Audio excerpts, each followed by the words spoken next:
د کابل او لوګر لوی لارې د خلکو ژوند ولې تریخ کړی دی او د ناامنیو له کبله په دې لارې باندې څه نوم ایښودل شوی دی؟ سلامونه درنو لیدونکو، کولی شئ دې ویډیو کې وګورئ. د کابل لوګر لویه لاره د افغانستان د ناامنو لارو په ډله کې راغلې ده. هغه مسافرین چې په همدې لویې لارې تګ راتګ کوي وایي چې په دې وروستیو کې دا لاره له امنیتي ګواښونو ډکه ده.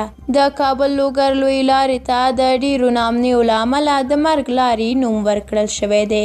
د دې لارې مسافرین او د لوګر ولایت اوسیدونکي وایي چې طالبانو د لارې په اوږدو کې د تالاشۍ پوستې جوړې کړي او ټوله ورځ له امنیتي ځواکونو سره جګړیز حالات کې دي. د لوګر اوسیدونکي سمې جان د دې لارې په هکله ازادۍ راډیو ته وویل، د کابل لوګر لاره ډېره ناامنه شوې ده. خلک نشي کولی په اسانۍ تګ راتګ وکړي. ټوله ورځ جګړه روانه وي چې عامو وګړو ته هم زیان رسوي. اوس دا لویه لاره د مرګ سړک باندې مشهوره شوې ده. د لوګر ولایت مرکز پل علم له کابل څخه 6 کیلومتره لرې دی، خو د لوګر اوسیدونکي وایي چې د دې ولایت یوه برخه هم بامنه نه ده. د تیر کال اقرب میاشت لوګر ولایت د محمد اغي ولسوالۍ کې د پکتیا ولایت استیناف اجرایي محکمې 3 قضایان او یو کارکوونکی د طالبانو لخوا ووژل شول. د کابل لوګر لویې لارې موټر چلوونکی عبدالهادي وایي چې په دې لویه لاره کې د نښتې له امله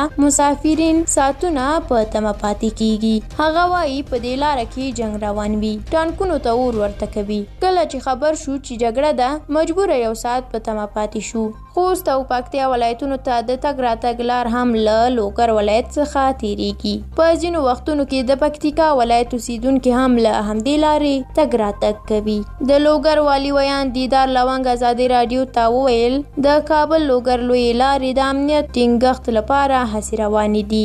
د ښاغلي لونګ په خبره د سهشنبې په ورځ د لوګر ولایت والي او یو شمېر مسؤلینو د کورنیو چارو وزارت چارواکو سره په دې اړه خبرې کړې دي. په ورته وخت کې د دفاع وزارت مرستیال ویان فواد امان وایي، د لویو لارو امنیت ساتل د دې وزارت لومړیتوب دی. د هغه په خبره د کابل لوګر او کابل پکتیا لویو لارو د امنیت لپاره جدي ګامونه اخلي.